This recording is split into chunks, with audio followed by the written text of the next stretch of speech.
Magandang umaga sa atin lahat, mga kapatid. Mayroon bang Diyos? Nasaan? Ito ang naging tanong ko noong araw, mga kapatid, 1986, 87. Pumasok akong isang family driver sa isang pamilya ng Hapones dyan sa Magallanes Village. Pangalan ng pamilya ay Ichikawa. At sa akin pagmamaneho since 1986,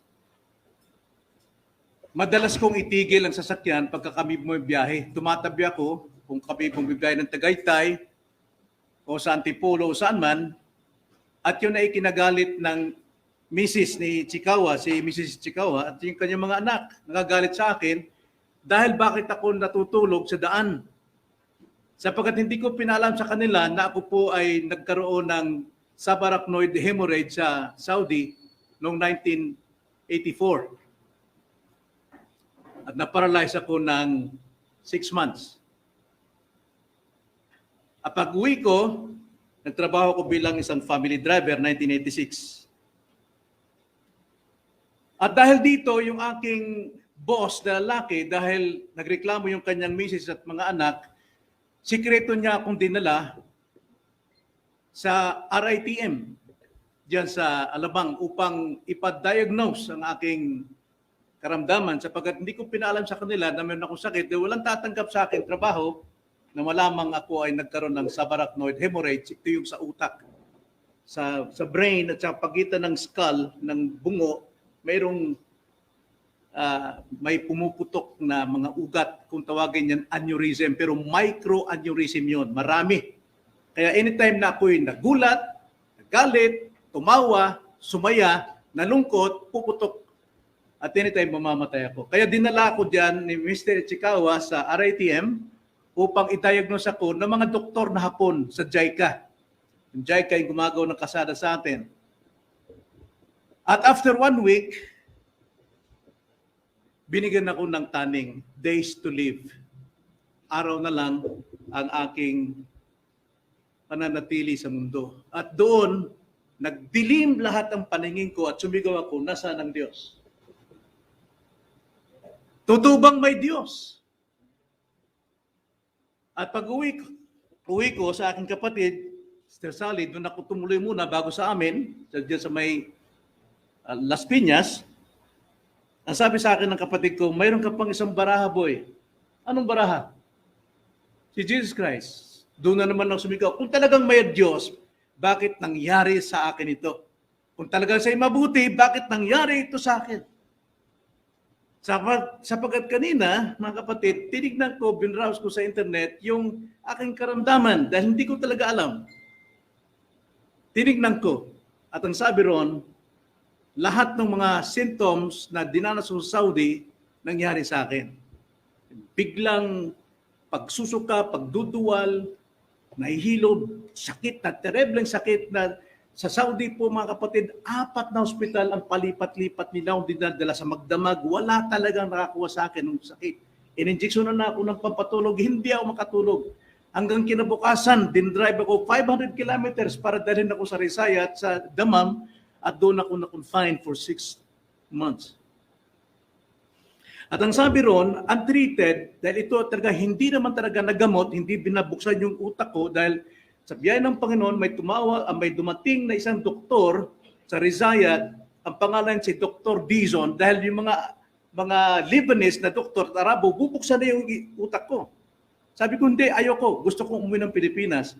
Pero nung isasalang na ako sa operating room, dumating ito si Dr. Dizon at ang sabi, wala kang karapatan na yan ay buksan. Pero hindi ko nakita si Mr. Dizon pagkatapos nun. At kanina, nakita ko, untreated, ang hemorrhage na ito, sabi ko na hemorrhage, na nanatili dyan sa utak. At anytime, pwede ngang mamatay. Tama yung doktor, nung dalhin ako ni Tatay Amang, Tatay Tony, father ng mga Cruz, Yun ang matyaga, nagpupumilit na dalhin ako sa ospital, sa General Chinese Hospital, at nakilala ko si Dr. Chua. At yun ang sabi sa akin, nagulat siya. Hindi ka dapat mabuhay ngayon. Nakabitin ka sa biyaya ng Panginoon. So nakita ko ang purpose ng Panginoon sa kanyang providence. Sapagkat kinatagpo niya ako December 1987. January, nagsimula ako mag-preach. Hindi ko alam. Masabi ko, may Diyos. Sapagkat siyang namamahala, namamatnugot, nangangasiwa ng lahat ng maaaring mangyari sa buhay ng tao sa mundong ito dahil sa kanyang layunin. At itong kadalasang tanong ng maraming tao kapag may problema, kapag nagigipit, kapag nalulubog sa matinding problema, ang tanong, mayroon bang Diyos? Nasaan siya? Totoo bang mayroong Diyos? At marami nagsasabing walang Diyos. At yan ang nais kong ibahagi ngayong umaga sa ating pong paninimula ng ating series about the attributes of God. Yung katangian ng Diyos. Sinimulan natin last Sunday at ngayon magpapatuloy tayo at ating titignan ang paglalarawan ng Diyos. Ang paglalarawan ng Diyos ngayong umaga.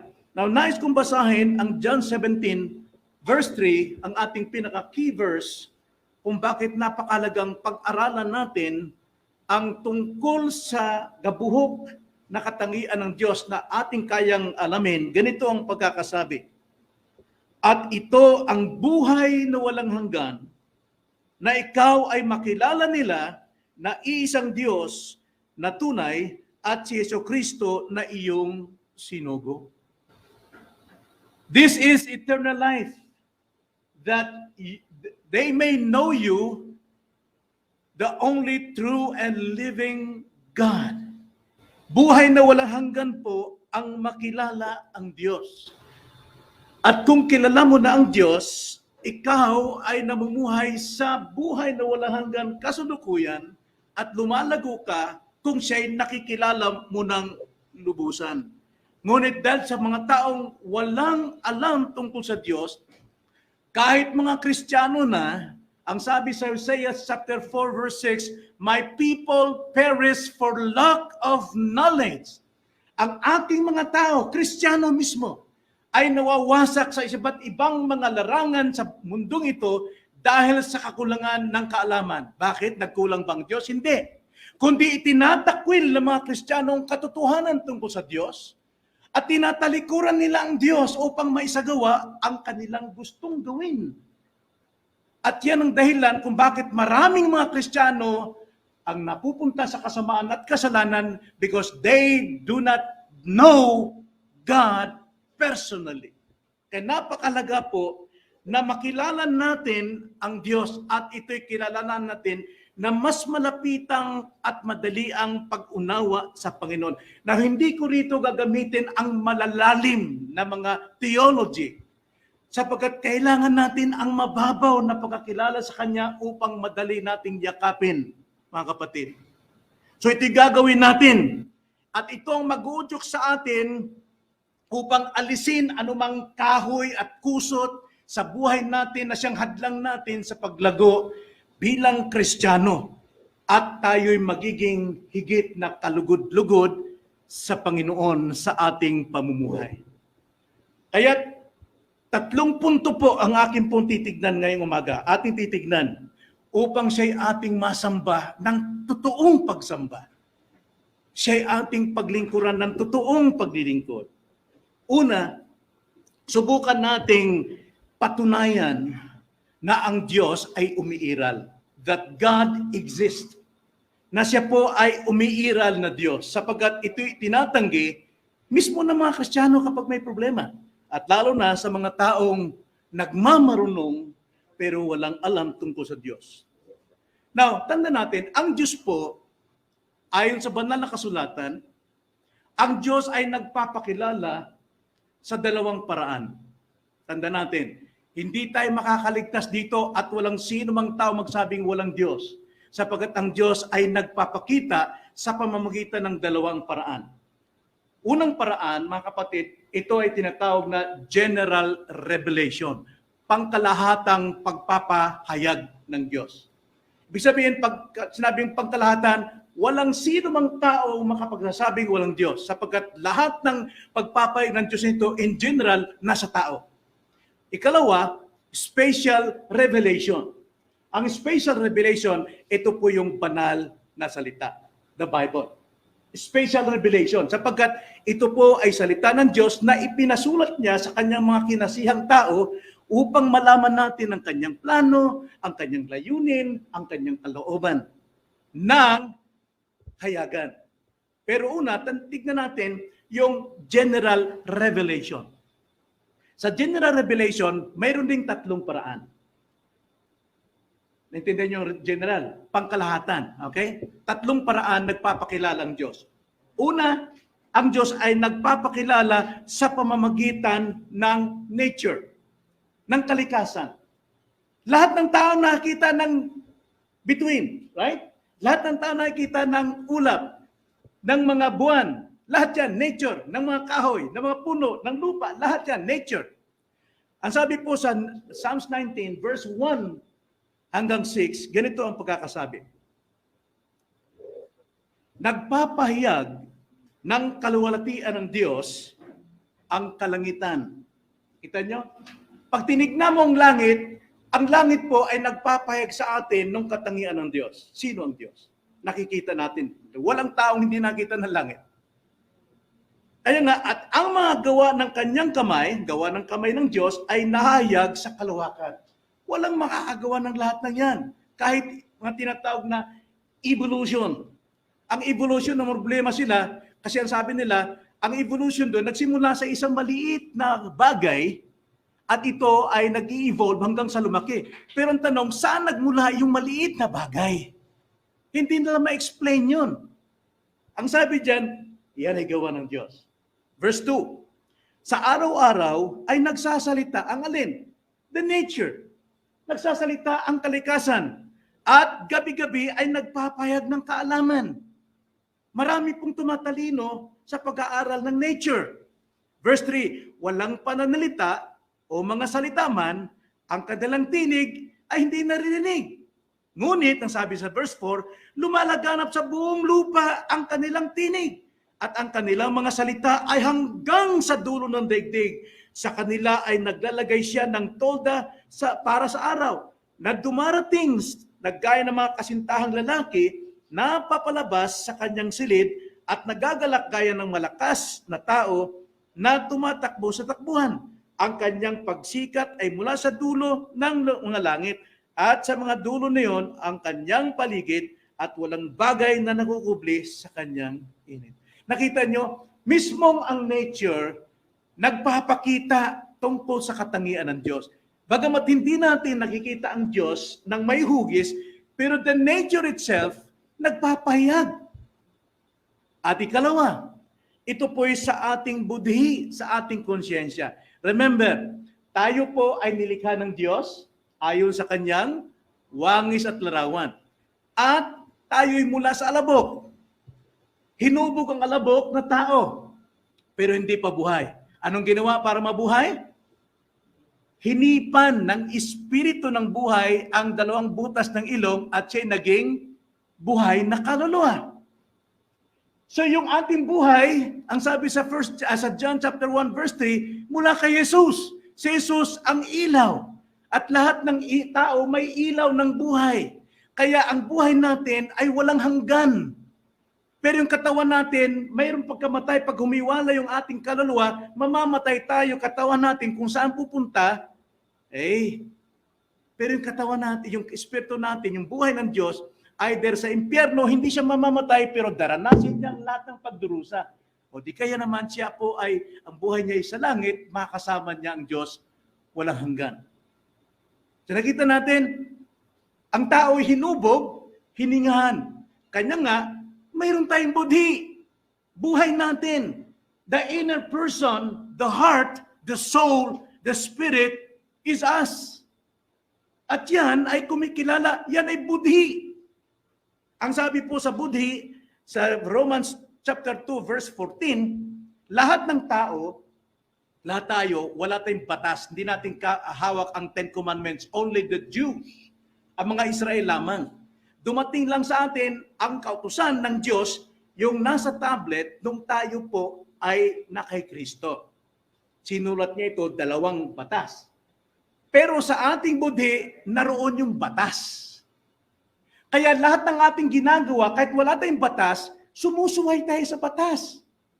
Kahit yung taong nandun sa pinakailalim ng lupa, kung mayroon man, at sabihin mo, kainin mo yung anak mo, ano sabihin niyan? Hindi pwede yan. Kasalanan yan. Saan galing? Wala silang batas na letra sa budhi. Ang sabi po sa ating text, basahin natin. Verse 14. Ay kasaglit ha. Sorry. Pakibasa nga please kung sinong Sunday school pala tayo ngayon. Sige. Sapagkat kung ang mga hintil na likas na walang kautusan ay gumagawa ng mga bagay ng kautusan, ang mga ito, bagamat walang kautusan, ay nagiging ay siya kautusan sa kanilang sarili. Bakit? Sige, 15. Sa sunod. Verse 15. Kanilang pinakita na ang hinihiling ng kautusan ay nakasulat sa kanilang mga puso na ito'y nagpapatutuo rin ng kanilang budi. Okay. At ang kanilang mga pag-iisip ay nagbibintang o nagdadahilan sa isa't isa. Yan. Nakita nyo? Kahit yung taong walang batas, walang 10 commandments o kautusan, pag sila'y gumagawa ng kasalanan, sila'y lumalabag sa kautusan, nagiging kautusan yon. Alam ba, pumatay sila, hindi nila alam batas. Pero pumatay sila, nagkasala sila sa totoong batas. Bakit may batas? Sa kanilang budhi. Kaya nga, walang tao, walang budhi. At dahil lahat ng tao po ay budhi, alam nilang mayroong Diyos sa budhi. Kaya tinawag na general revelation. At pangatlo, kung tawagin ay providensya. Providence. Pag sinabing providence, lahat ng nangyayari sa buhay natin, hindi maaring hindi kabilang ang Diyos. Romans 8:28, anong sabi? Sino nakapa-memorize ng Romans 8:28? And we know that in all things, God works together for good. Mayroong purpose. Lahat ng bagay, alam natin to sa ating budhi, na lahat ng bagay, anumang nangyari sa atin, masama man, mabuti man, kamatayan man, buhay man, alam natin may purpose ang God. Providensya yun. Wala pong pagkakamali na nangyari sa buhay natin. Lahat po ay in God's providence. Bakit po ang sabi Acts chapter 17 verse 8? Anong sabi sa Acts chapter 17 verse 8? Sige nga. 28, I'm sorry. Pakibasa. Acts chapter 17 verse 28. Sapagkat sa Kanya tayo lumutubay at tumikilos at nasa Kanya ang ating pagkatao, tulad ng sinasabi ng ilan sa inyong mga makata, sapagkat tayo rin ay Kanyang suki. Nakita nyo?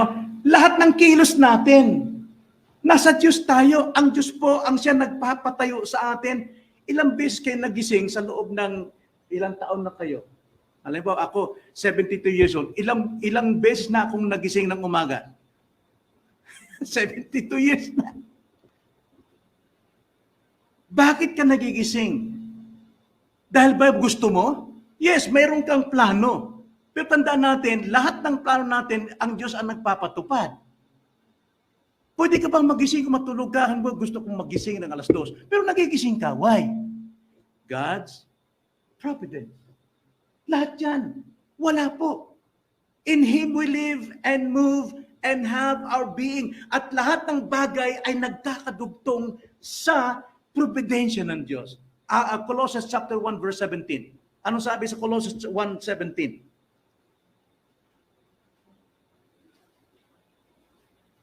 Sige, basa. Kaya mismo ay una sa lahat ng mga bagay. At ang lahat ng mga bagay ay nakahawakan sama-sama ng Kanya. Nakita nyo? Walang bagay na hindi maaaring hawak ng Diyos. Kaya lahat ng bagay, lahat ng pangyari, siya nangangasiwa, namamatnugot, yan ang providence of God. At alam niyo bakit kailan narito? Because of God's providence. Alam niyo kung bakit kayo nakakakbang ang unang kaliwa o unang kanan? Because of God's providence. Bakit ako nagkaroon ng sakit na ganito? Because of God's providence. What purpose? Ang sabi sa Romans 8:28, and we know that God works all things for a purpose. For the good of His people. Anong layunin? Kaya diyan ko na-realize kayo na, Lord, nagbabaliwala ako sa layunin mo. Patawarin niyo, Panginoon. Ang layunin niyo sa akin ay i-share ang iyong gospel. At yun ang patotoo.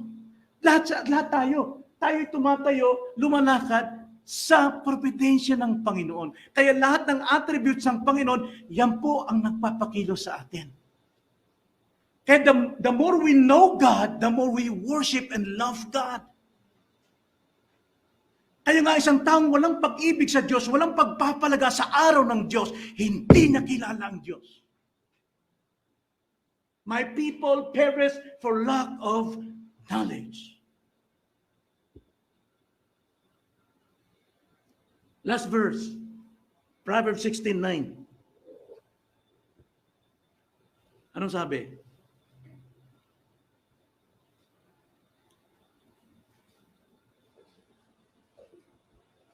Sige, basa. Ang puso ng tao ang nagpapakasarap ng kanyang lahat. Ngunit ang Panginoon ang nakakasiwa ng kanyang mga akto. Nakita nyo? Lahat tayo, may puso tayo, mayroon tayong plano, mayroon tayong purpose, mayroon tayong layunin, mayroon tayong lakad, pero ang kalooban ng Diyos ang mangyayari para sa iyo. Ako, anong lakad ko? Masama. Labas-pasok ako ng kulungan. Mahilig akong manakit ng tao, mandisgrasya ng tao. Pero ginamit ng Diyos yun upang ako'y pigilin, upang may sagawa ang kanyang layunin. Paanong paraan? Subarachnoid hemorrhage, microaneurysm. Wala pong aksidente sa buhay natin. Kaya the more we know God, masasabi natin, Panginoon, karapat-dapat kang sambahin ng buong puso ko. Then, ano yung ikalawang bahagi ng pagpapakilala ng Diyos? Una, general revelation. Sa general revelation, 3. Kalikasan, budhi, at providensya. Ikalawa, special revelation. Ano yung special revelation? Ito ang Biblia. Psalms 19 verse 7 to 10, ganito ang sabi. Ang kautusan ng Panginoon ay sakdal. No? Salita ng Diyos, sakdal. Nagpapanauli ng kaluluwa, yun naman ang maganda. Sapagkat mismong kaluluwa ang babaguhin sa atin. Kapag tayo po ay nag-aral at tumanggap ng salita niya, kaluluwa mismo. Doon sa general revelation, nagpapakita na lahat ng tao nagsasabing may Diyos. Hindi pwedeng walang Diyos. Tanging hangal lamang. Only fools says in their heart, there is no God. Pero sa scripture, na siyang pong dapat nating malaman, ito yung nagbabago ng ating kaluluwa. Ito yung kaparaan ng Diyos upang tayo maligtas. Sapagkat ang gospel is the power of God unto those who will believe. Kaya sabi sa verse 8, ang mga tuntunin ng Panginoon ay matuwid at nagpapagalak sa puso. Ang utos ng Panginoon ay dalisay na nagpapaliwanag ng mga mata. Ang pagkatakot sa Panginoon ay malinis na nanatili magpakailanman. Ang mga kahatulan ng Panginoon ay totoo at lubos na makatuwiran. Higit na dapat silang naisin kaysa ginto. Nakita nyo? Itong dapat nating higit na naisin kaysa sa ating trabaho, kaysa sa ating kayamanan, kaysa sa ating sarili. Na higit pa sa ginto. Ang sabi diyan, lalong higit kaysa maraming dalisay na ginto, higit ding matamis kaysa pulot at sa pulot pukyutang tumutulo. Bakit po? Ito po ang nagliligtas sa atin. Ito yung means of God to save people. Through the foolishness of preaching, God saves sinners. Kaya nga, mga taong ayaw makinig ng salita ng Diyos, ayaw maniwala sa salita ng Diyos, they are fools. Hindi nila pwedeng sabihin walang Diyos. Kaya nga sabi sa Psalms 14:1, sinasabi ng hangal sa kanyang puso, walang Diyos. Tanging hangal na tao lang magsasabing walang Diyos. So nakita natin, ang Diyos ay pinapahayag, pinapakita at pinapakilala araw at gabi hanggang sa dulo ng daigdig sa pamagitan ng kalikasan, budhi at pinatunayan ito sa banal na kasulatan. Na sa pamagitan ng banal na kasulatan, bagamat ang Diyos ay hindi nakikita, ikaw ay maliligtas. Kaya tignan natin, ang Diyos ay Espiritu. Pag sinabing Espiritu, basahin natin John 4:24. Ang Diyos ay Espiritu. At ang mga sumasamba sa Kanya ay kailangang sumasamba sa Espiritu at katotohanan. Now, ano yung Espiritu ngayon? Nasaan ang Diyos sa atin? Nasa budhi natin, nasa puso natin, maliit na iyan, na S, na Espiritu, meaning yung ating damdamin. Pag sinabing Espiritu, mga kapatid, ito yung ating damdamin. Ito yung ating will. Kaya nga, ang Espiritu ay walang hugis. Yan ang Diyos. Walang hugis o walang katawang nakikita. But the nature itself declares the glory of God. Kahit yung ating budhi nagsasabi na mayroong Diyos. Siya ay sumasa lahat sa panahon at lugar. Maging sa impyerno man, naroon pa rin ang Diyos. Marami pong nagtaturo na wala ang Diyos sa impyerno. Sa makatwid, He is not omnipresent. Kung ang Diyos wala sa Espiritu, hindi siya omnipresent, sumasa lahat o Espiritu. Kaso lang, ang mga taong nandun sa impyerno, wala nang kaugnayan sa Diyos. Makikita nila ng totoong sinasabi ng Diyos, nagliliyab sila, sumisigaw sila sa paghihirap dahil kanilang tinalikdan ng Diyos, kaya sila'y pinabayaan ng Diyos. Nakita yung principles na God hates Esau but He loves Jacob? Pag sinabing hate means, ibig sabihin, pinabayaan ng Diyos sa kanyang providensya si Jacob. Kaya si Esau, kaya ginagawa ni Esau ang ayon sa kanyang likas na pagkamakasalanan. Kasi pinabayaan siya ng Diyos. Yun ibig sabihin ng the hate. At siyang taong sa impyerno, sapagkat kinagdala ng Diyos, God hates them. Hiniwalayan sila ng Diyos for eternity. Kaya makikita nilang Diyos sa impyerno, sila po ay talagang nagangalit ng ngipin. Ay hindi po biro ang impyerno. Na sapagkat masasaksihan nilang totoo ang Diyos. Karapat-dapat lamang na ang Diyos ay luwalatiin sa kanyang galit sa mga taong walang paniniwala sa Kanya. Kaso lang sa ating panahon, mayroong sumasamba sa idolatry, ina-idolize nila ang Diyos sa pamagitan ng mga images.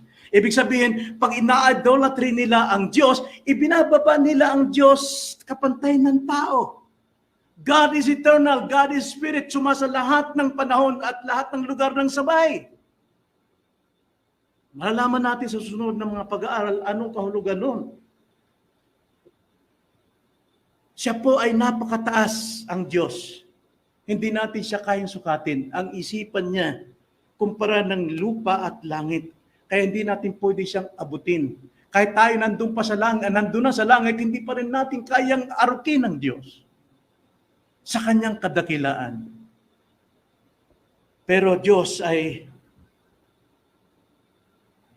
umiiral. God exists.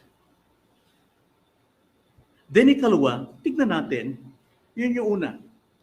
Ating tinignan, sinubukan patunayan na ang Diyos ay umiiral. Ikalawa naman, atin namang tignan ang ipinangalan sa Diyos na pangkalahatan. Alam niyo ba sa Bible, tinawag ang Diyos na Diyos at Panginoon. Right? Kailangan natin maunawaan yan. God and Jehovah. Pag sinabing Jehovah God, Panginoong Diyos. Yan ang ipinangalan sa Biblia, dalawa. Pangkalahatan. Unawain natin yan. Sa Hebrew, kung tawagin yan, Elohim, yung God. El, single God. Hem, plural. Ibig sabihin, sila ay tatlo. Yun ang ating alam, Trinity. Father, Son, and the Spirit. Elohim. Pero yung Elohim na yan, yung God na yan, tinawag pa rin Yahweh. Now, Yahweh po, mga kapatid, yan talaga ang tama. No? Mula sa tetragrammaton na YHWH, actually YHVH yan. Kasi ang Hebrew, walang consonant na W. Ang consonant po ng Hebrew sa alphabet natin, pagdating sa W is V. Kaya dapat Yahweh, hindi Yahweh. Kaya nga, yung Jehovah, nagsimula lamang kay Tyndale yan sa Latin. No? Tinawag na Latinized na YHWH kasi walang makapag-pronounce nun dahil takot ang mga Hudyong i-pronounce yung tetragrammaton, mamamatay talaga sila. Kaya nilagyan nila ito ng vowels mula sa Curios, mula sa Adonai, kaya naging Yahweh. Pero sa ating panahon ay Yahweh. Pero actually, pwede naman. Kaso lang, ang totoo talaga, ayon sa aming pag-aaral, sa alphabet ng Hebrew, wala pong W. Mayroon lamang V. V. Kaya dapat ang basa niyan is Yahweh. At pagdating sa Latin, ginawang Jehovah. No? Jehovah. Now, Elohim. Pag sinabing Elohim po, mga kapatid, siya Diyos, eternal God. Genesis 1:1. Nang pasimula, nilikha ng Diyos ang langit at lupa. Kaya ang tanong natin dyan, kailan nagsimula ang simula, mga kapatid? Where does the beginning begin?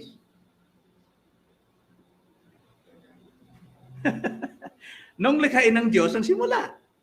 Kasi ang sabi dyan, nang pasimula, ang Diyos naroon na.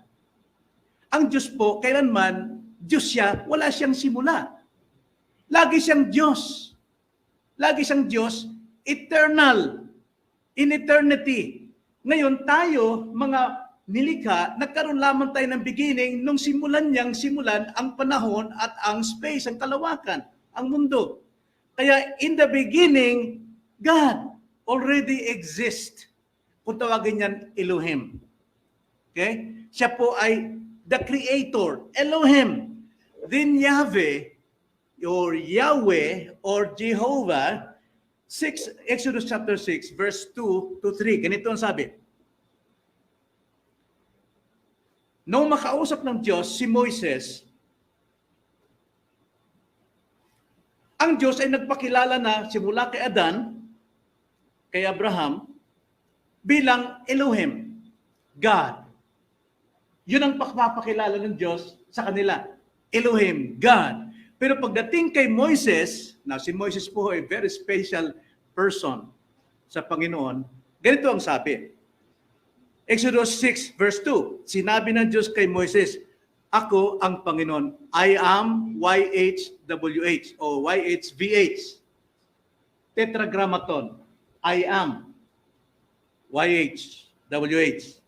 Ako'y nagpakita kay Abraham, kay Isaac at kay Jacob bilang Elohim, bilang Diyos na makapangyarihan sa lahat. Ngunit hindi ako nagpakilala sa magitan ng aking pangalang Yahweh, Jehovah. Ibig sabihin po naman Jehovah, the existing one. Na may pagkakaiba po ito. Eternity, existing one, mga kapatid, yung eternity sa Diyos. Ibig sabihin yung kanyang likas, ng kanyang nature. He has no beginning and He has no end. Pero tinawag siyang Jehovah, ibig sabihin, the existing one. Tumutukoy ito sa kanyang pakikitungo sa tao. God's love existing, never end.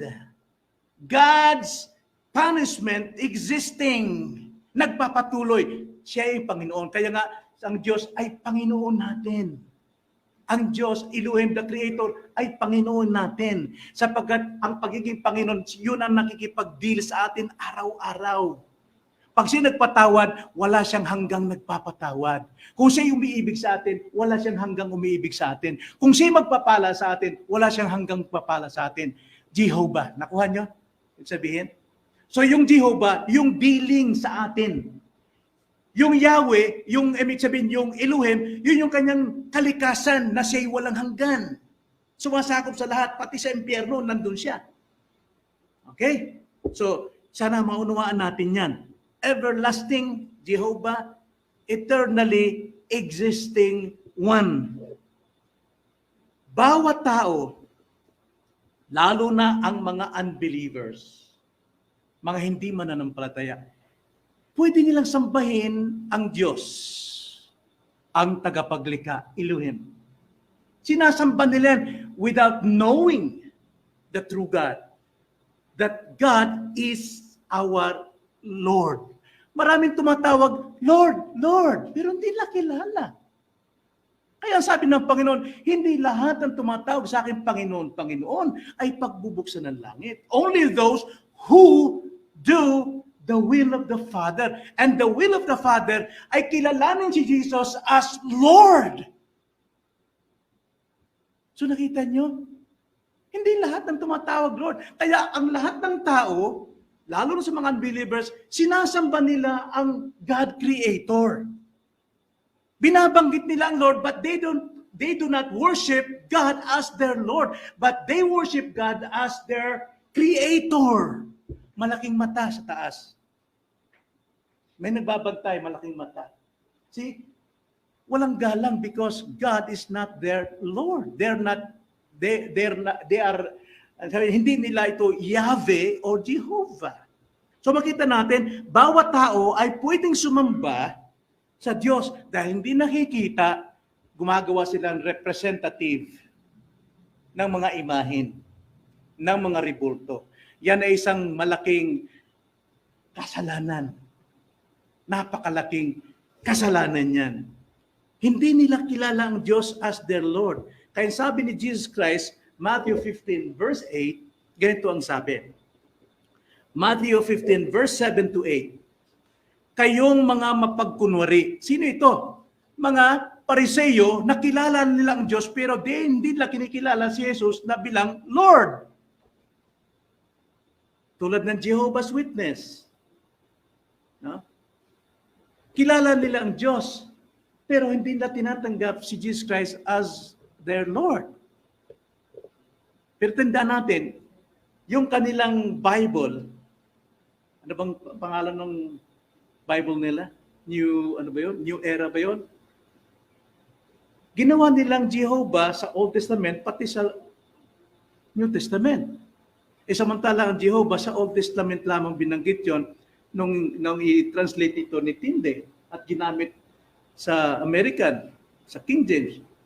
Pero sa New Testament, hindi po. Curious ang ginabit doon, Lord, si Jesus Christ. Pero ang tawag nila, Jehovah. So they believe that Jesus Christ is Jehovah, but they don't worship Jesus as their Lord and Savior. Mali po yun, no? Kaya ang sabi dito, kayong mga mapagkunwari. Tama ang binihayag ni Isaiah tungkol sa inyo nang sabihin niya, iginagalang ako ng bayang ito sa kanilang mga labi, ngunit ang kanilang puso ay malayo sa akin. At walang kabuluhan ang pagsamba nila. Because they worship God as their idols. Dahil hindi nakilala si Jesus Christ as their Lord and Savior. Tinuturo nila bilang mga aral ang mga alituntunin ng mga pare, ng mga tao. Sinakita natin. Ganun lang sila sumamba. Kaya idolo ang ginagamit nila. Pero sa mga naligtas, sa mga Kristiyano na mayroong personal relationship with Christ as their Lord and Savior, sumasamba ng higit pa doon. Higit pa ang kanilang pagsamba. Maaari pang humakbang, kaya tayo po, napakasarap na sa atin ang sumamba, ang magkatipon, nagkakaisa. Sapagkat kilala natin ang Panginoon. Oh, pasensya nyo lang, hindi ko na talaga matapos yung ating ikatlong punto na kung paano natin dapat sambahin ng Diyos at anong dahilan bakit napakasarap nating sumamba sa Diyos. Yung po kanyang 7 pamamaraan o 7 pagkakilala ng pagiging Jehovah. Pero hanggang dito lang muna tayo sa second points. Ang pangkalahatang pangalan ng Diyos, which is Jehovah and Elohim. God and Lord. So nakita natin, ang mga totoong Kristiyano, humihigit pa ang pagsamba. Hindi lang sila kumikilala that God is our Creator, but also they believe that God is our Lord and Savior, everlasting, existing one, Savior, loving God. Kaya nga sa lahat ng punto ng buhay natin, bawat himaymay ng ating galaw, tayo ay dapat sumasamba sa Kanya. Kaya ang sabi ni Pablo sa 1 Thessalonians chapter 5 verse 18, pray without ceasing. Meaning to say, dapat conscious ka sa presence of God sa iyo because in Him we live and move and have our being. Kaya nga ang buong buhay natin ay pagsamba. Ano mang ginagawa natin. Kaya ang sabi sa 1 Corinthians 10:31, whatever you do, whether you eat or drink or whatever it is, do all for the glory of God. Kaya kaiba po ang totoong Kristiyano kaysa sa mga nagko-confess and professing Christians. Mga kapatid, dapat nating ingatan yan. At yan ang dapat ibaon natin sa ating puso ngayon. Ngayon simula na ito sa ating pangalawang serye ng katangian ng Diyos. Ngunit wala na po tayong oras para sa ikatlo. Lord willing, ating itong pagpatuloy next Sunday School. Sapagkat Sunday School na po ituturo ito at magpapatuloy tayo. Naunawaan ba mga kapatid? Malinaw ba? Kilala ba natin ang Panginoon? Yes. So, doon sa mga hindi nakakilala, they will perish o mapapahamak sila sapagkat mananatili sila sa kanilang kahangalan. Even though they're Christians, pero ma-pride, ayaw, makiisa at maupo kasamang kongregasyon para makinig at mag-aral upang sila'y bigyan ng katotohanan, kaalaman tungkol sa Kanya. Sapagkat ang Diyos ay nagpapahayag sa atin. Kaya sabi ni Jesus Christ, John 17:17, anong sabi ron? Pakabanalin mo sila sa Ama sa pamamagitan ng katotohanan. Ang salita mo ay katotohanan. Kaya nga, sa pamamagitan ng katotohanan, napapabanal tayo. Bakit? Naiiwas tayo sa mga kahoy at pusot sa buhay natin. Amen? Tayo manalangin. Panginoon, salamat po sa umagang ito, sa iyo pong kapahayagan sa amin. Gamunti pa lamang ang aming pong nakikita. Ngunit, Lord, sagana ito sa aming kaluluwa. Kami po'y nagbubunyi sa karunungan ito. Nawa, palaguin niyo pa kami, Ama, upang kami po ay makapamuhay gaya ng iyong utos. Be holy, for I am holy. Panginoon, sapagkat kung wala pong kabanalan, without which no one shall see the Lord. Maraming salamat po. Ito kami dalangin sa pangalan ng Panginoong Hesus. Amen.